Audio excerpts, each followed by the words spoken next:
বন্ধুরা, আজ আমি তৈরি করে দেখাবো নিরামিষ কাবলি চানা রেসিপি। তার জন্য আমার লাগছে 250 গ্রাম কাবলি চানা, একটা গোটা আলুকে আমি কেটে নিয়েছি, একটা ছোট টমেটোকে আমি ছোট ছোট করে কেটে নিয়েছি, আদা কাঁচা লঙ্কাকে আমি পেস্ট করে নিয়েছি হাফ চামচের মতো, লাগছে গোটা জিরা, লবঙ্গ, দারচিনি আর এলাচ, এগুলোকে ফোড়নের জন্য আমি ব্যবহার করব।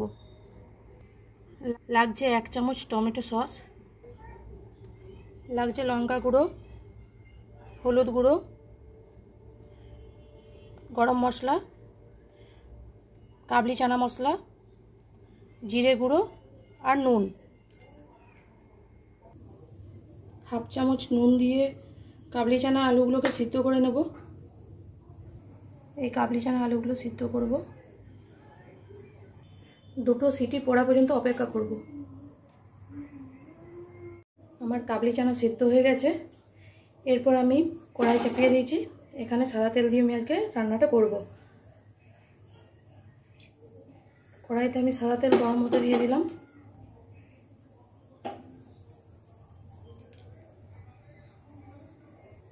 তেলটা গরম হয়ে গেছে, আমি এরপর ফোড়নগুলো এখানে দিয়ে দেব।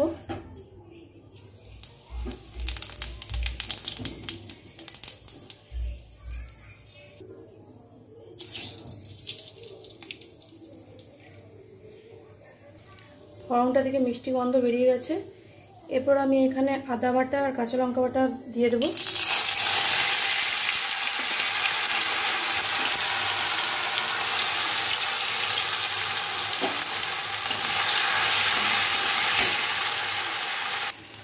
আদাটা ভাজা হয়ে গেছে। এরপর আমি এটাতে টমেটো অ্যাড করে দেব।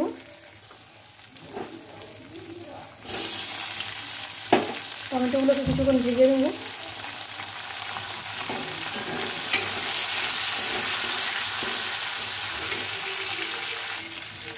টমেটোতে একটু নুন অ্যাড করে দিলাম, তাড়াতাড়ি টমেটোটা সেদ্ধ হয়ে যাবে বলে। টমেটোটা গলে গেছে।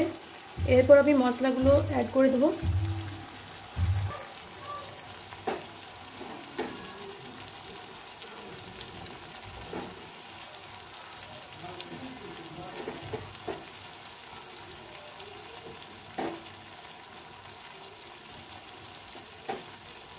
এটা কাশ্মীরি রেড চিলি পাউডার।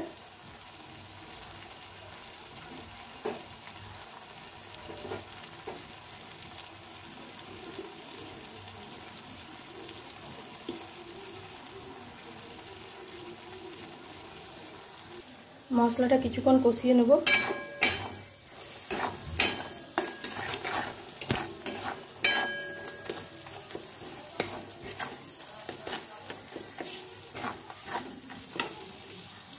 মশলাটা থেকে তেল ছেড়ে গেছে। এরপর আমি টমেটো কেচাপ অ্যাড করে দেব।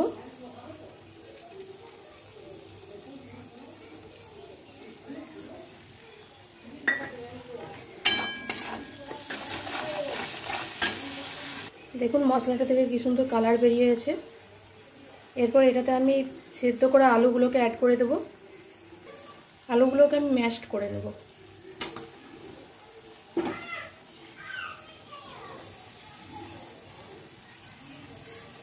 আলুগুলোকে কিছুক্ষণ ধরে কষিয়ে নেব।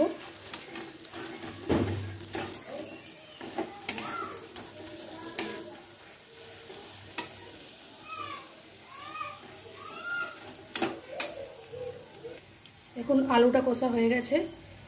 এরপর আমি এগুলোতে কাবলি চানা দিয়ে দেব।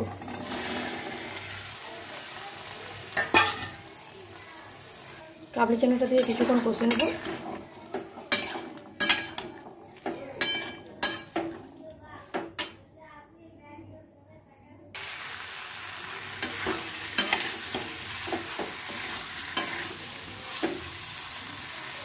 কাবলি চানাটা কষা হয়ে গেছে। এরপর কাবলি চানাটা যে জল দিয়ে সেদ্ধ করেছিলাম সেই জলটা এখানে অ্যাড করে দেব।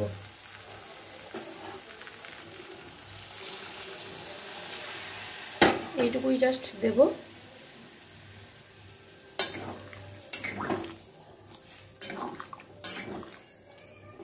এবার এটাকে কিছুক্ষণ সেদ্ধ হতে দেবো।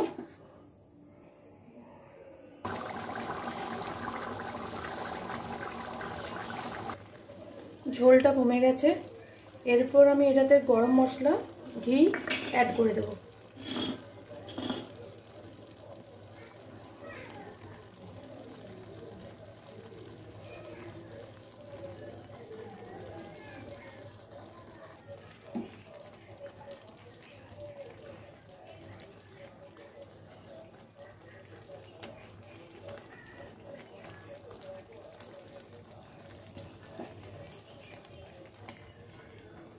ধনেপাতা অ্যাড করে দিলেই আমার রান্না কমপ্লিট।